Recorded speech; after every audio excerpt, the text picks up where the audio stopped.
बेशुमार वजीफे कर रही हैं, घरों में बेशुमार आयतें पढ़ रही हैं, सुबह शाम तस्बीहात कर रही हैं और दूसरे की बेटी का जीना हराम कर रखा है। ये सारी दुआएं तस्बीहां तुम्हारे मुंह पर मारी जाएंगी जो दूसरे की बेटी के रास्ते के अंदर कांटे बोते हो।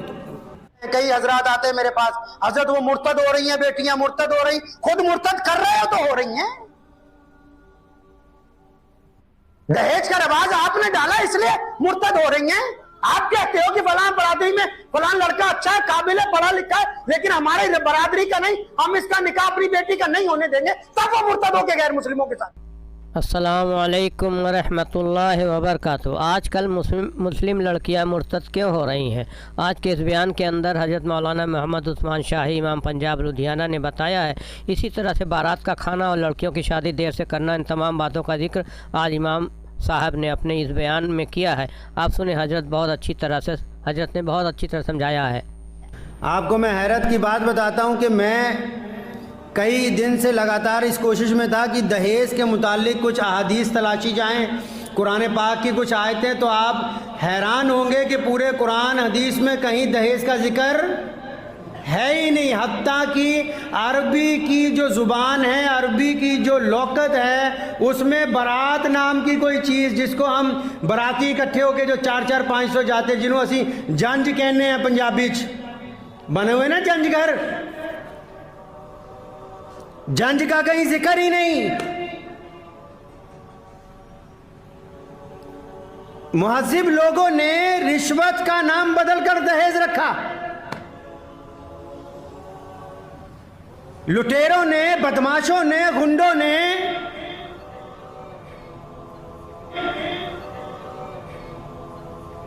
हवस के मारे हुए लोगों ने, जिनको दूसरों की बासमत पढ़ी लिखी अच्छी बेटियों में तमाम सिफात नजर आने के बावजूद अंदर दिल में एक खौफ है, नहीं जितना माल लड़की वालों से खींच लें दहेज के नाम के ऊपर कि जी अपनी बेटी को देने लगे हैं। इन बदबख्तों ने रिश्वत का नाम बदलकर दहेज रख दिया, जबकि शरीयत में दहेज की कोई हैसियत इस्लाम के अंदर मौजूद नहीं है। प्यारे नबी हज़रत मोहम्मद रसूलुल्लाह सल्लल्लाहु अलैहि वसल्लम ने जब अपनी बेटी का निकाह किया सैयदना फातिमा ज़हरा रज़ी अल्लाह ताला अन्हा का, कोई दहेज नहीं है। वो जो चंद सामान लिखा है वो भी इसलिए क्योंकि हज़रत मौला अली करमुल्लाहु वजहू रसूलुल्लाह की कफालत में थे, हजूर अकरम सल्लल्लाहु अलैहि वसल्लम का हिस्सा थे वो। तो क्योंकि एक और ख़ानदान आबाद होना था, इसलिए उन्हीं की रकम से कुछ सामान जो है ज़िंदगी गुजारने का मामूली सा लिया गया। इस्लाम में तो दहेज जैसी लानत की इब्तदान मुखालफत की गई। बहुत सारे माँ बाप आज इसलिए उनकी बेटियां घरों में बैठी हुई हैं कि अच्छा रिश्ता नहीं मिल रहा। रिश्ता क्यों नहीं मिल रहा? कि ये ज़्यादा सामान नहीं दे सकते। हमने एक बड़ा अजीब वाकया देखा कि एक साहब दूल्हे मियाँ रो रहे हैं कि मैंने तो गाड़ी मांगी नहीं थी, आपने क्यों दे दी। अब एक हफ्ते बाद पता लगा ये बदबख्त भिखारी इसलिए रो रहा था कि गाड़ी बड़ी मांगी थी, छोटी दे दी इन्होंने। इसलिए शादियां नहीं कर रहे कि जी 4 चक्के वाली मिल जाए तो फिर शादी करेंगे, 2 वाली मिल जाए। बेगैरत लोग हैं वो लोग, वो मर्द नहीं है। आप पढ़िए इस्लामी शरीयत को, जिस बंदे में ये लालच है कि मैं किसी की बेटी के बदले साथ में जहेज लूंगा, और वो तमाम लोग जो निकाह खां हैं वो भी सुने जो ये कहते हैं कि ये निकाह बाइवज, इतने मेहर के बाइवज का कोई नाम इस्लाम में नहीं है। कोई सौदेबाजी नहीं हो रही। महर तो एक तोहफा है लड़की को, लड़की वालों को निकाह के टाइम। बाइवज क्या होता है? बाइवज का मतलब तो यह कि सौदा कर दिया गया। किस बात का सौदा है? क्या एक छोटी सी मामूली रकम के डर से जिंदगी गुजारी जा सकती है? क्या 10-11 हज़ार रुपए या चंद चांदी के सिक्कों की बदौलत मियाँ जो है वो बीवी से डर के सारी जिंदगी गुजार सकता है? अरे मियाँ साहब, ये सिर्फ टोकन ऑफ लव जिसको बोलते हैं, मोहब्बत की एक अलामत कि जी इतना मेहर दे रहे हैं। हमने इस्लामी रिवायात को छोड़ा। वलीमे की दावत हो रही है, साथ में लिफाफे दे रहे हैं। अरे भैया, वलीमे की दावत थोड़ी है, इसने होटल खोला, भी आदमी 500 रुपये दे के जा रहा है और खाना खा रहा है। अगर आपको ज़्यादा ही शौक है वलीमा करने का तो लिफाफा किस बात का है? छुआरे लेके आ रहे हैं लड़के वाले में, हम देखते हैं शादियों में छुआरों का थैला उठाए ला रहे हैं। अल्लाह के बंदे, जिस लड़की के बाप ने तुम्हें बेहतरीन कौरमे बिरयानियां सारा कुछ खिलवा रहा है, वो छुआरे नहीं खिला सकता है तुम्हें? क्या तमाशबी नहीं है ये? कहाँ लिखा है शरीयत में कि तय करो कि फला सामान चाहिए, फला सामान चाहिए? अजी हम तो मना कर रहे हैं, किस अंदाज से मना कर रहे हैं? और इस तरह अल्लाह राजी होता है? ऐसे खुदा की रजामंदी हासिल की जाती है कि जी चाहिए नहीं दहेज, दहेज नहीं चाहिए, और तभी जुबान में बिचौलियों को कहेंगे फलां चीज़ भी आ जाए, फलां चीज़ भी आ जाए, फलां चीज़ भी आ जाए। शरीयत मुताहरा में लिखा है कि वो बंदा मर्द ही नहीं है। मर्द तो वो होता है जो अपनी कुव्वत बाजू के जेवर के साथ अपनी बीवी को चंद कपड़ों में अपने घर लाता है और फिर खुशगवार ज़िंदगी उसके साथ गुजारता है, जिसको बीवी के माँ बाप से सारी ज़िंदगी उम्मीदें लगा के रखी हों। वो मर्द थोड़ी है, वो तो परले दर्जे का बेईमान है, और जो बेईमान लोग हों उनके साथ रिश्तेदारी करना जायज़ नहीं है, करेंगे ही नहीं।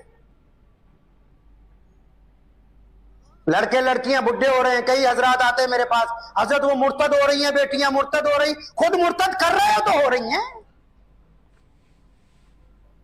दहेज का रिवाज आपने डाला इसलिए मुर्तद हो रही हैं। आप कहते हो कि फलां बरादरी में फलां लड़का अच्छा है, काबिल है, पढ़ा लिखा है, लेकिन हमारे बरादरी का नहीं, हम इसका निकाह अपनी बेटी का नहीं होने देंगे, तब वो मुर्तद होकर गैर मुस्लिमों के साथ जा रहे। अपना गुनाह क्यों नहीं देखते? आखिर जी लड़कियों को समझाएंगे, लड़कियों को क्या समझाओगे? इन बुड्ढों को समझाओ जिन्होंने इस्लाम के ऊपर अपनी बरादरी को फौकियत देने की साजिश बना रखी है, जो बरादरियों के नाम पर सोसाइटियां बना रहे हैं, मोहम्मद रसूलुल्लाह सल्लल्लाहु अलैहि वसल्लम के खिलाफ नाउज़ुबिल्लाह बगावत कर रहे हैं। तुम क्या समझते हो कि तुम्हारी इन बगावतों से इस्लाम रुक जाएगा? कुरान ने कहा इल्ला तनफिरु युअज़्ज़िबकुम अज़ाबन अलीमा व यस्तब्दिल कौमन गैरकुम।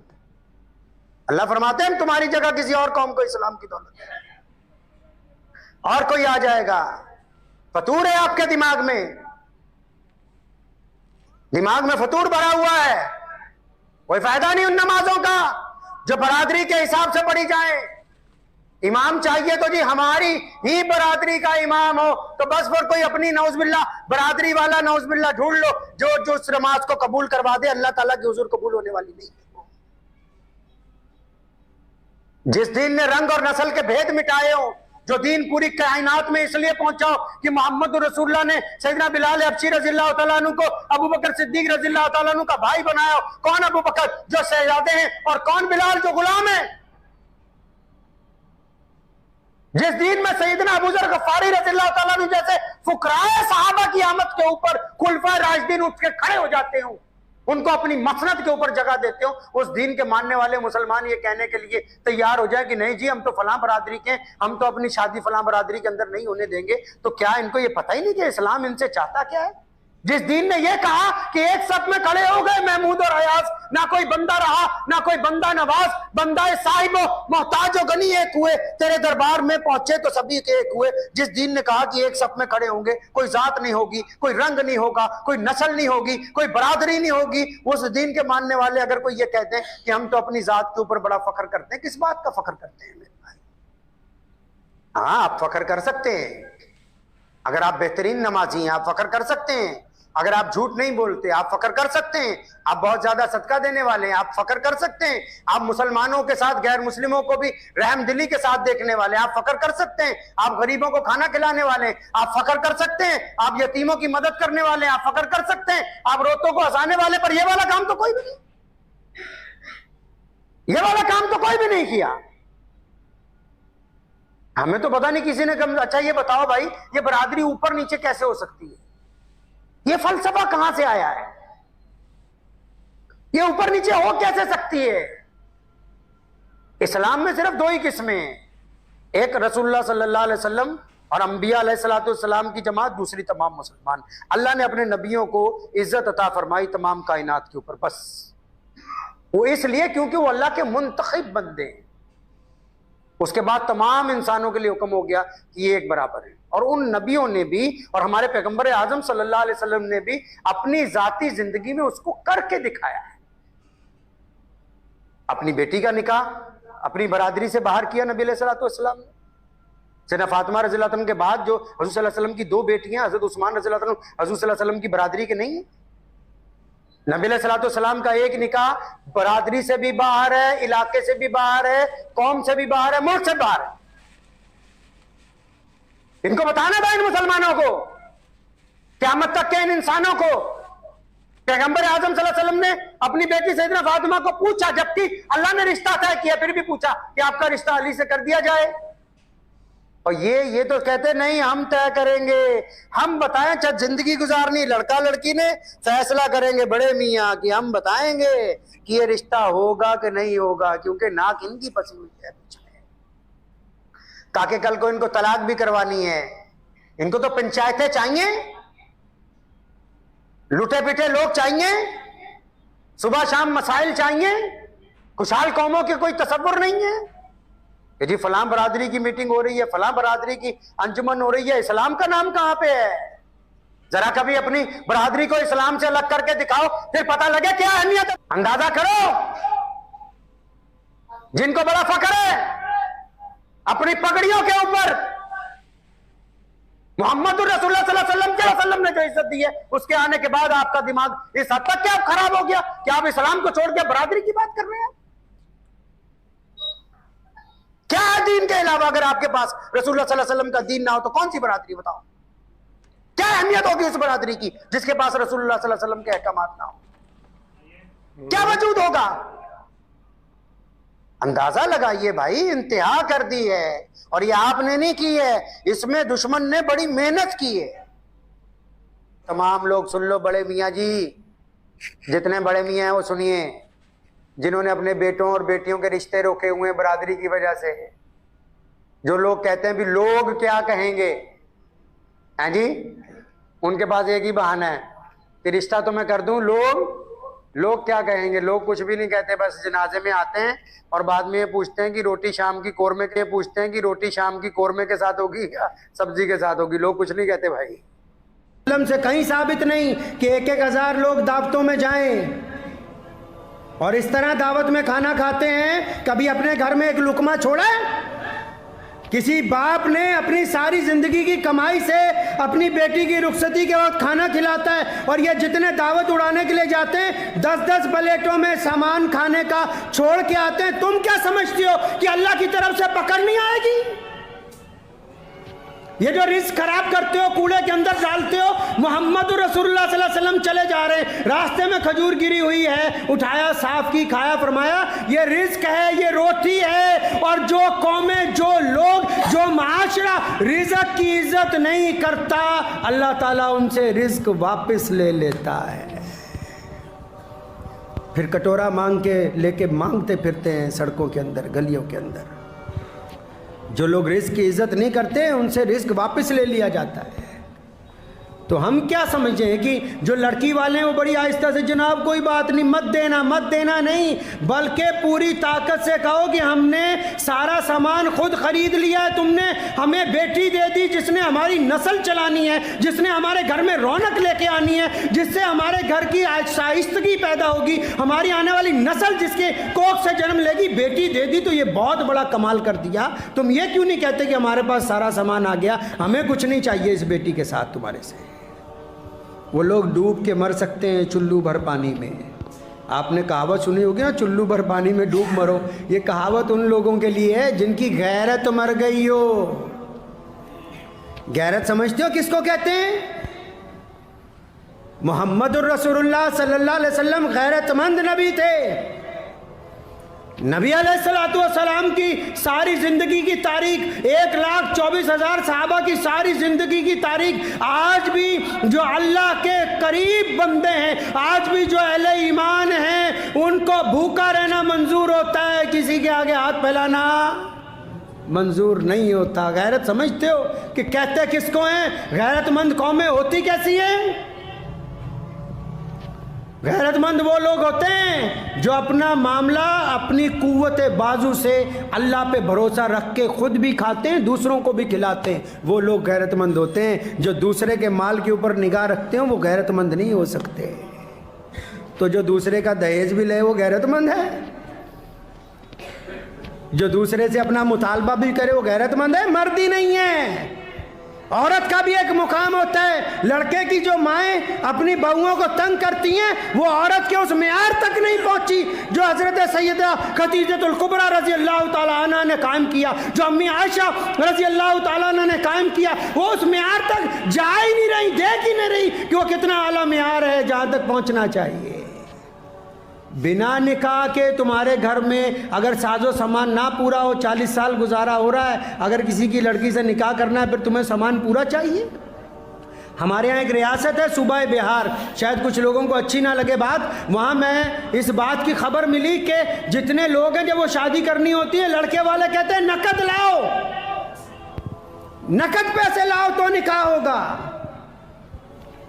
अरे डूब के मर जाएं, वो चुल्लू भर पानी की कहावत उन बेगैरतों के लिए बनी है जिनकी गैरत मर जाती है ना, तो उनको चाहिए एक कटोरी में पानी ले, उसी में अपना नाक रख दें बीच के अंदर। मर्द वो होता है, अच्छी औरत वो होती है जिसकी नीयत साफ हो।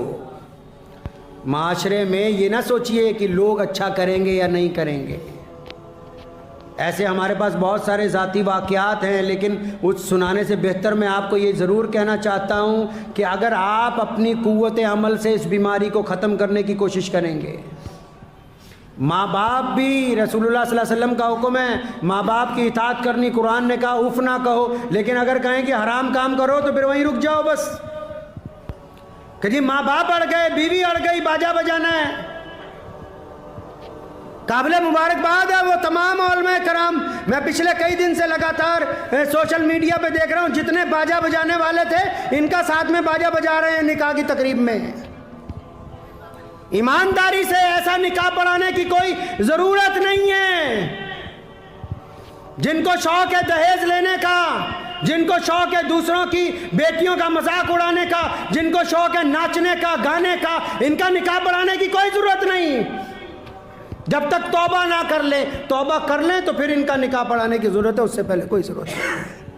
तो आप क्या चाहते हैं, हम क्या चाहते हैं? रसूलुल्लाह सल्लल्लाहु अलैहि वसल्लम से देखें अल्लाह और उसके रसूल सल्लल्लाहु अलैहि वसल्लम को कि अल्लाह हमसे क्या चाहते हैं। अल्लाह ताला का हुक्म है, रसूलुल्लाह खुद फरमाते हैं कि मुसलमानों, ए इंसानों, ए दुनिया के रहने वालों, लोगों के लिए आसानियाँ पैदा करो। हमने कितनी मुश्किलात पैदा कर दी।